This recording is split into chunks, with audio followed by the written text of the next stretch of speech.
On February 12th, at about the 21st or 22nd hour, the sun was completely obscured, and in front of the sun was placed a black circle like a little wheel. It became as dark as night, and the sky revealed the stars. The birds went to roost, as they usually do at night. It began a half hour before the sun was covered over. Antonio de Veghi, reporting on a total solar eclipse in Italy in 1431.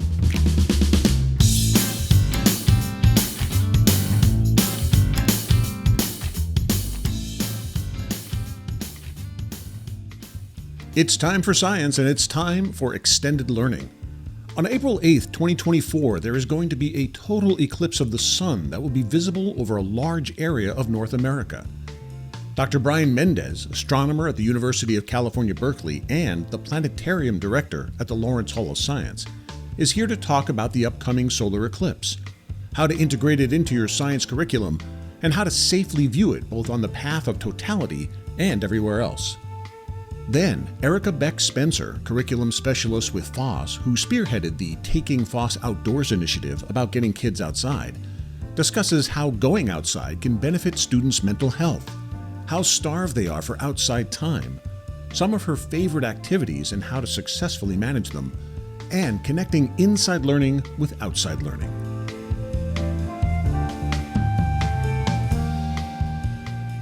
A total solar eclipse, one of the coolest celestial phenomena that we can witness on Earth, will occur on April 8th, 2024, over a large swath of North America. Between about 1 p.m. and 5 p.m. local time, folks in Texas, Oklahoma, Arkansas, Missouri, Illinois, Kentucky, Indiana, Ohio, Pennsylvania, New York, Vermont, New Hampshire, and Maine will be along the path of totality for this rare event. Even if you're not in that awesomely named path, it will still be visible across North America. It is a fantastic opportunity for teachers to share an awesome science event with their kids, and who better to talk about it with than someone who is in charge of a planetarium, which is like the coolest job ever. Dr. Bryan Méndez is the Planetarium Director at the Lawrence Hall of Science at the University of California, Berkeley, and he is here to talk about what makes this eclipse so special, how people can observe it safely, and give some tips to teachers to get the most out of this unique celestial event. So, Dr. Méndez, thank you for being here. Thank you for having me. Excellent. I wanted to start off with the basics, which is I think everyone knows what an eclipse is. I mean, they've been around for a zillion years and people have observed them. But what is the difference in the first place between a solar eclipse and a lunar eclipse?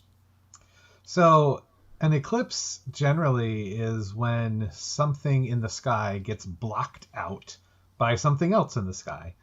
And in the case of the sun, that's when a solar eclipse, that's when the sun gets blocked out by the moon. So the moon moves in front of the sun.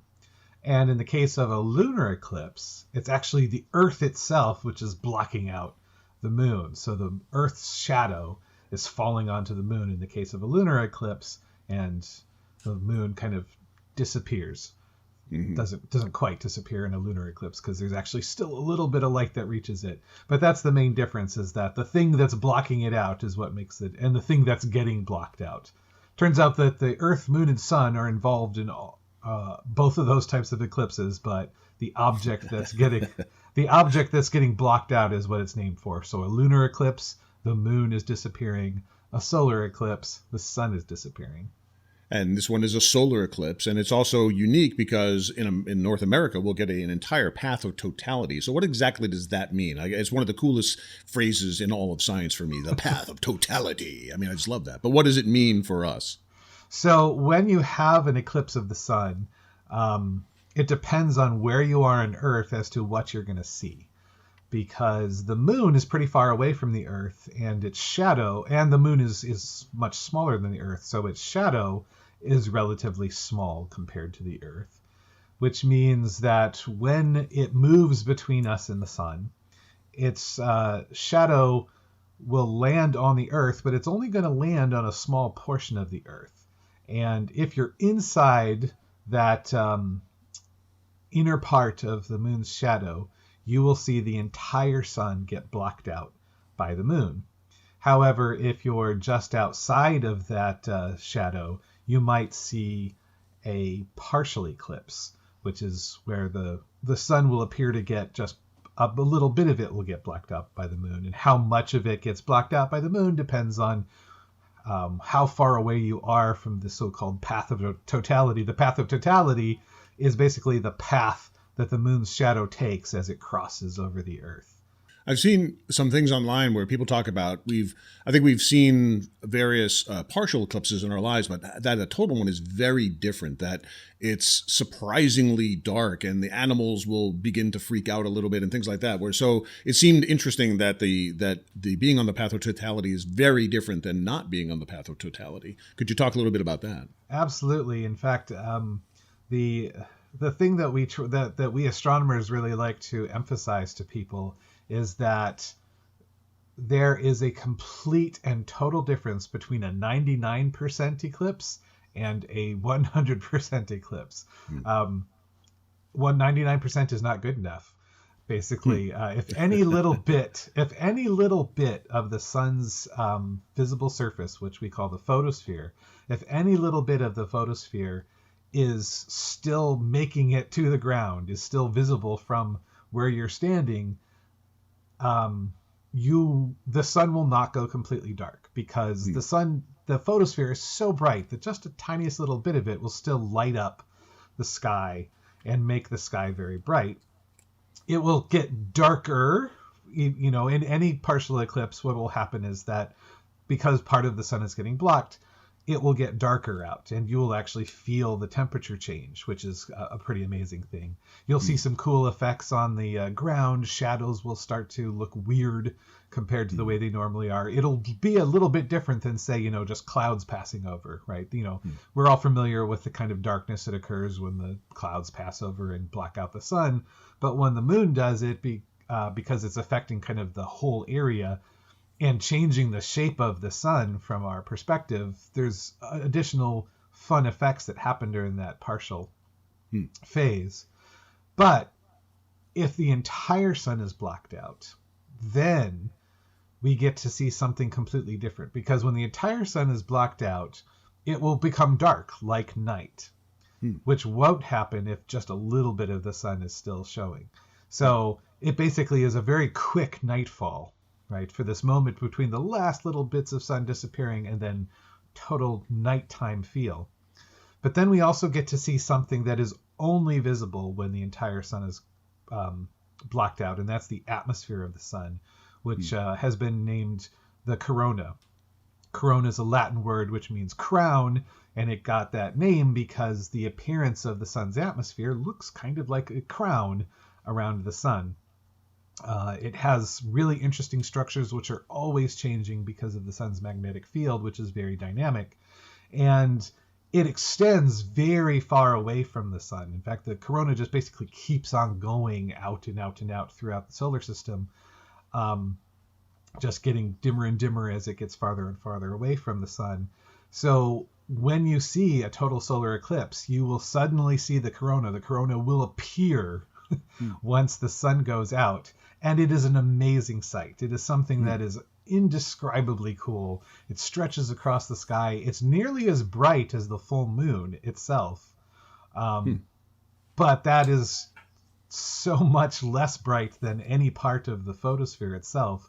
That's why the photosphere has to be gone in order for you to see it. You can only see the corona with your own eyes during the totality. And that experience of sudden nightfall and then being able to see the corona of the sun is really what makes the total solar eclipse a very special event, completely unique. There's nothing else in nature that you will ever witness that is like a total solar eclipse. It really gives you an idea of why ancient people would have been so freaked out by it. I mean, it's one thing to have the eclipse, but a total eclipse would be, wow, there's some omens going on here of some sort. So I'm sure that people are planning trips right now to go to the totality. I mean, if you're a teacher who's lucky enough to be right on that line, which is going to be a pretty large swath of North America, what do you suggest, because it's also in the afternoon, it's like between 1 and 5, so there's a good chance people will be at schools. What do you suggest to teachers on the event itself or leading up to it to really get the most out of it with their kids? Sure, yeah. And one of the things that's really great about this particular eclipse is the fact that it's happening on a Monday afternoon and crossing millions of people in the United States. Millions of people don't have to go anywhere to see this, which is amazing. Most of the time, that shadow of the eclipse is, pretty narrow. It's only about 90 to 100 miles wide. And so, it's a pretty small part of the Earth that gets to see an eclipse whenever it happens. It turns out that, there's an eclipse almost twice a year. On average, it's something like 1.5 times a year. A solar eclipse will occur on Earth somewhere, but from any given place on Earth, it can be a long time between eclipses. The average is actually about 300 years. Wow. And that's pretty variable, though. It depends. There are some places where I remember I was looking up my house, and I wanted to see when was the last time a total solar eclipse occurred over where I live. And it was something like 500 years ago. And then I was trying to check, well, when's the next time it will occur? And it was a good 300 years in the future. So start planning now. There was a big 800-year gap between eclipses over my house. But do you know offhand when the last time it happened in North America this? So the last time we had one in North America was 2017, and it crossed. And so some folks may remember that because there was a big media splash about it. It crossed from Oregon.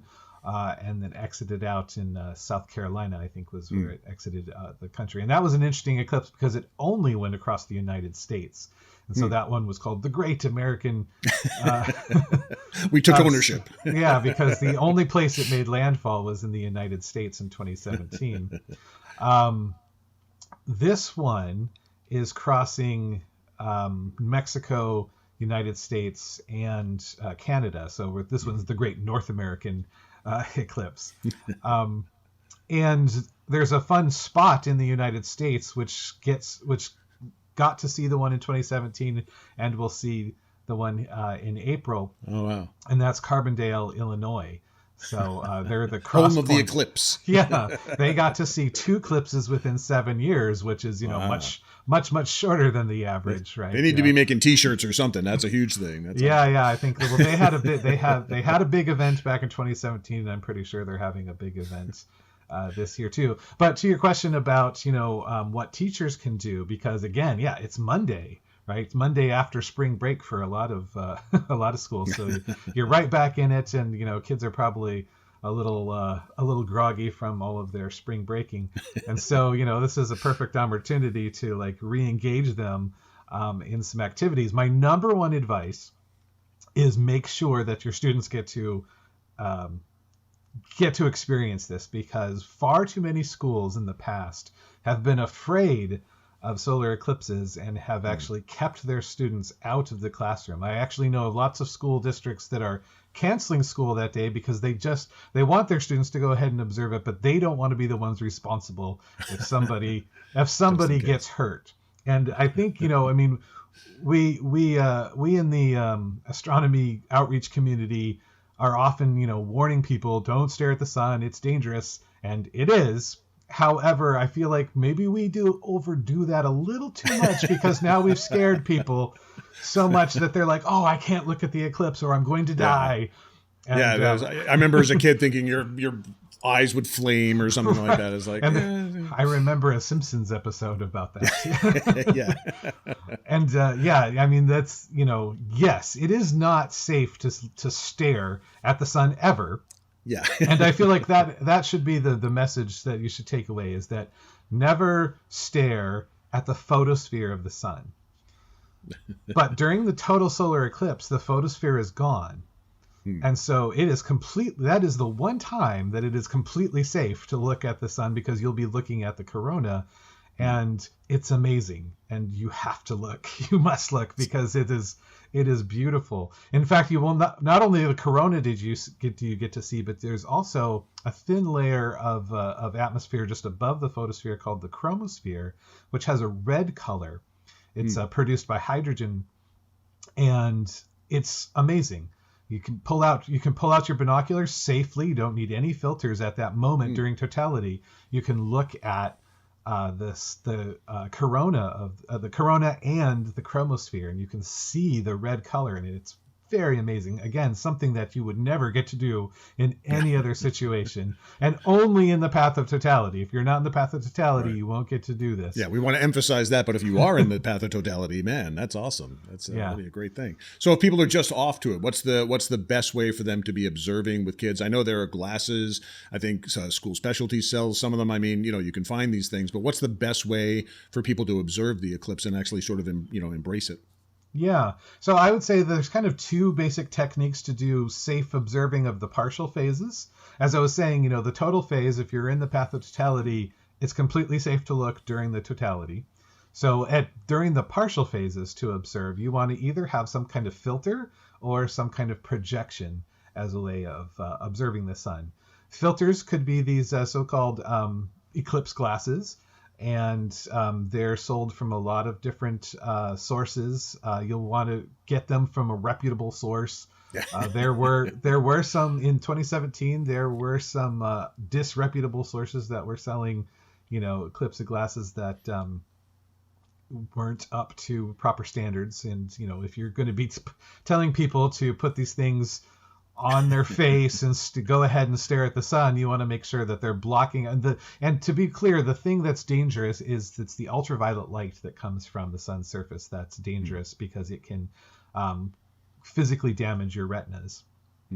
And so you don't want to stare at that. You want to put these filters on. Sunglasses will not suffice.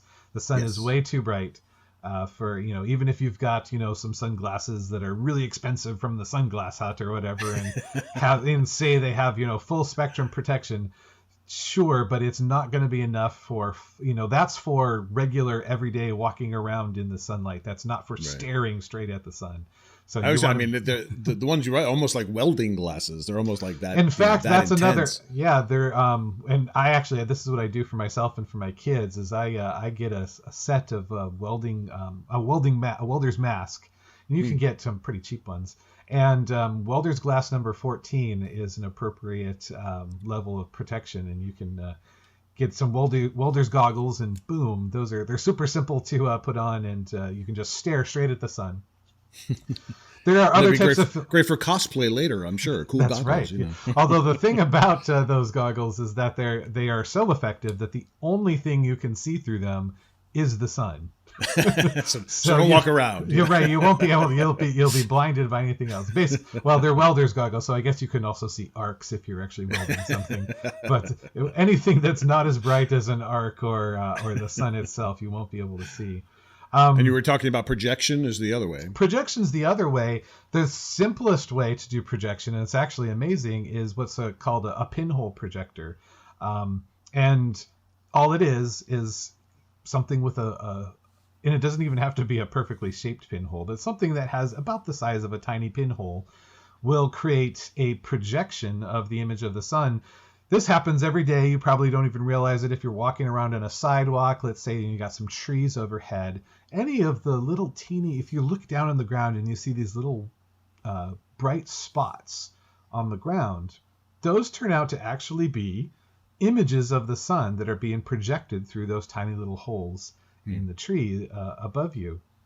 You can do the same thing. You can take your hands and make a little mesh between your fingers, and you'll have tiny little spaces, and those can create pinholes. You can take an index card, and poke little holes in it and project. A fun activity I like to do is have kids, like write their name or spell out a special message using the pinholes. And then during the eclipse, the fun thing is that when the sun is not eclipsed, the projected image will be a little circle of the sun's disk. But when the sun starts to get eaten up by the moon and becomes a crescent shape, then all of the projected images you see will become tiny little crescents. Right. And so it's really fun to, use an index card with the holes poked out, and it makes a little message, and then can spell out your name and all these little crescent suns that are getting projected in that. Excellent. There's lots of additional fancier ways to do projection. My favorite thing to do is to get a small telescope and point it at the sun and then project the image onto some kind of like whiteboard or something like that. I really love to do it where you project it onto someone's shirt, and so that you can have everybody do a selfie with the sun, with the an image of the sun projected onto their body, right? And that's and that's completely safe to do. If you're doing with a small telescope and you're doing projection, you just got to make sure that you are watching that, because nobody should look through that. Yeah, right? Because it's even worse. Because if it's even worse, right? If it's not safe to just stare at it with your own eyes, the telescope, is collecting more of that ultraviolet light. So yeah. For sure, if you're using a telescope to project, make sure nobody's looking through that. You're just projecting the image on. Right. You can, of course, use filters for telescopes if you want to get, telescope view or binoculars. Those, again, you want to make sure you buy those filters from a good, reputable source, and make sure that it fits your telescope properly. Yeah, I'm sure there are photographers everywhere right now scrambling to get their ND filters ready, to get it all perfect and set up. So. Yeah, myself included. Yeah. Are you heading out to the Path of Totality? Yes. I plan to go to Dallas, Texas. I have family there. Perfect. And I photographed the 2017 eclipse and got some pretty amazing photos from that, and so I plan to do that again. My advice for if you are interested in photographing is to make sure that you automate everything, because you absolutely do not want to be fiddling with your equipment during the eclipse. Yeah. Time is of the essence. Yeah, you only get 4 minutes of totality, and you want to just experience that yourself. Do not worry about your camera, because you know what? Somebody else will take a much better photo than you. So you can enjoy it while it's there. Yeah, that's right. So just my advice is just make sure that you get a chance to experience that as best you can. And for teachers too, I think that's the advice, is just make sure that your students get to experience the eclipse, right? Because that's really what it is, and it's an experience. You can do all the teaching about celestial mechanics and solar physics before or after, but during the moment, just let it wash over you. I know there's obviously NASA has a whole page devoted to it and a big map and all the details of the time. Are there other resources you would suggest teachers? Is the Lawrence have anything? Or, if they're looking for more to make maybe a big deal out of it in March leading up to it, where kind of resources would they be looking for? Yeah, I mean, NASA has a good website that I think is a great place to stop at, because they'll point you to a lot of other resources. There are several other organizations that have excellent pages of resources. The American Astronomical Society has one, as well as the Astronomical Society of the Pacific. We do have some, of course, of one of the Lawrence programs that I'm involved with called the Space Weather Explorers Week. We'll have some curriculum as well. But you should be able to find all those from the NASA website. I think the NASA, rather than having to remember a bazillion different websites, I say go to the NASA website. They'll point you to all of these other good resources as well. And I would say, a lot of people who see total solar eclipses become hooked, and then they become eclipse chasers, and they start, spending all of their travel funds on going around the world to see these every year. But if we have to rent a boat and be in the middle of the Pacific. Yeah. People do that. But, if that doesn't become you, your next chance won't be for another 20 years in the United States to see one. So don't miss it if you can, if you can get to it this time around. Just do it. Well, Dr. Méndez, that's amazing. I mean, I'm excited for this. I'm even more excited for this event, figuring out how rare it is and how lucky so many people are going to be on that path of totality. So thank you so much for being here. My pleasure. Yeah.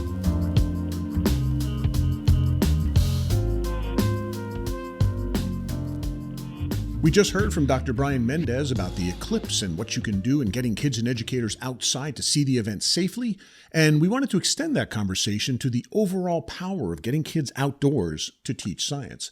So to that end, FOSS curriculum developer and professional development specialist Erica Beck Spencer joins me to talk about how you can integrate your local environment into your science instruction. So Erica, welcome to the show.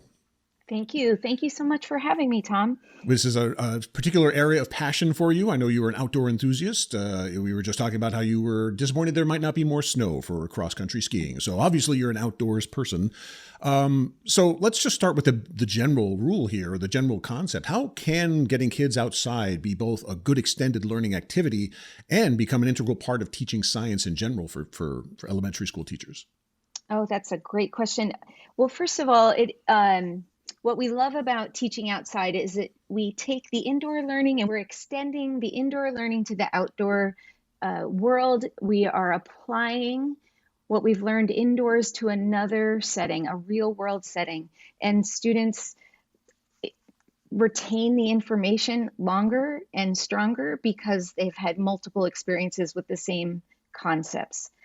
On top of that, it's really, really great for their mental health. When I was teaching in Boston, I found that my students would ask me over and over, Miss Beck, can we go outside? We really want to go outside again. Students are starved for some outdoor time. They're just not getting it on their own. Yeah, just getting kids outdoors in general is a good idea. And also, I think it's wonderful at just their local area. They see how science applies to real world. It's not just on a blackboard. It's not just in a book. It's the real world. So in sort of keeping with that, what are some of your favorite activities to do? Maybe something having to do with, we were just talking about the eclipse, but generally, what kind of activities do you like to do outdoors? Well, that makes me think about just taking younger students outside to look at the moon during the daytime. Sometimes they're surprised to see something that they normally only notice at night during the day. And then you can extend that to a home experience where they look at the moon and observe the moon over the course of a month. As you know, one of my favorite experiences at the upper grade levels or fifth grade level is having students look at differential heating in a module called Earth and Sun. They go outside with a little container of different earth materials, and they look at how the sun heats up a container of water at a different rate than a container of a dark soil. And they look at that in the sun, and they record data over time, and then they take that same setup into the shade, and they look at how, they make a connection to how those materials would cool down at night. Little kids, kindergartners, could go on a little walk and they could feel, what does the sun feel like on my skin and my body when I'm walking in the sun? What does it feel like when I'm in the shade? Then they can take that knowledge and build a shade structure to try to keep water from getting too hot. So there's so many wonderful things you can do, but the key is taking the indoor experience and applying it to an outdoor setting. Do you have any tips for teachers? They're naturally very good at controlling large gaggles of 30 children, much like herding cats. It's one of the great skills that teachers have. But do you have any tips to help keep kids on task or breaking them into little groups or anything like that? We sure do. And in fact, some of the most outdoorsy educators that I know have said when they learned these outdoor teaching techniques, they felt more confident with teaching outside. For example, if students are holding a tool, it could be a simple hand lens on a string. It could be a satchel on a string, a little plastic bag on a string that they wear over their shoulders to carry their materials. It could be a class notebook. If they're holding a science tool, it's a simple reminder, we are going outside for science and not recess. Another technique that we figured out in Boston is using a different door to go to the schoolyard than the one that they go to from recess. So just a different door. When we go outside, I advise teachers to have students gather in a circle so everybody's facing you and you can take a position in the circle so that you're facing the sun, so fewer of the students are facing into the sun, just to make it more comfortable for students. And that idea of standing in a circle so that everybody can see everybody. The kids aren't hiding. They're not tuning out. They know that this is an academic activity. It's not recess. Those are three big ones that really improve the outdoor experience. We were talking a little bit. You have experience writing grants about finding funds to help go outside, go to the zoo, go to the different places. But also, where would teachers find this kind of information? Every state has a thing, but where do they go to find information where they could maybe get a little bit of assistance to help them take field trips or to go outside? Right. And just like extending the learning to the schoolyard is great for students to retain that science knowledge, if you can take students to, say, an environmental education center or an outdoor education center that extends the learning that you started in the classroom to a natural site, students are going to have a very profound experience. So if you're, for example, teaching in Maine, that's where I live, every state in the country has an environmental ed association website and organization. And almost all of those websites have a list of organizations just looking for educators to work with, to collaborate with, to say, we want to be your site where you can bring students. And my experience is those educators want to bring students to their sites, and they sometimes will go to your school as well more than once. They don't want a one-off experience. That's nice, but it's not the best. What they want to do is develop a relationship with your students over time for the most powerful experience.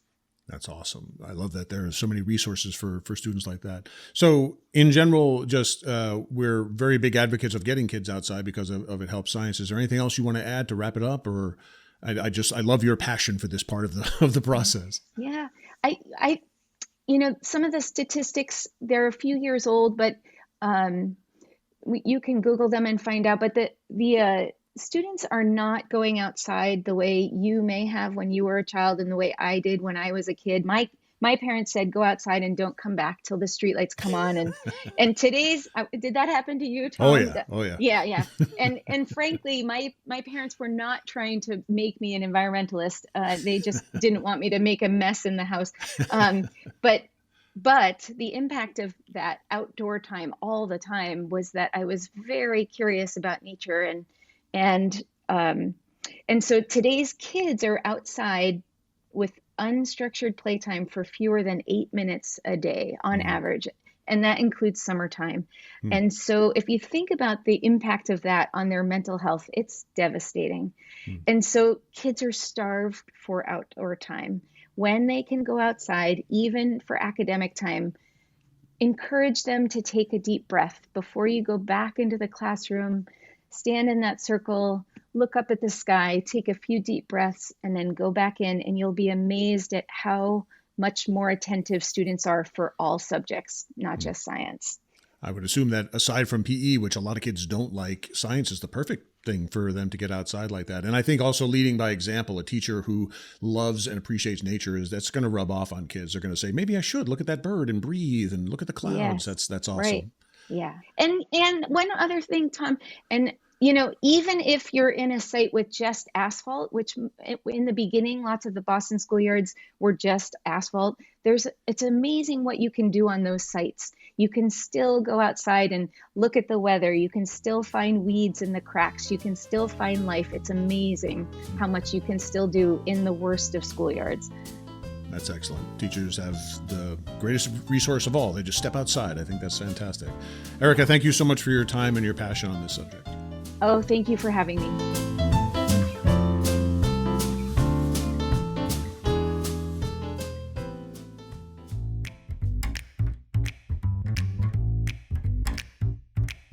It's Time for Science is produced, recorded, and edited by David Lippman and Tom Racine, and is sponsored by School Specialty and FOSS, the full option science system, at the Lawrence Hall of Science, UC Berkeley. Be sure to check out FOSS over on Facebook and Twitter.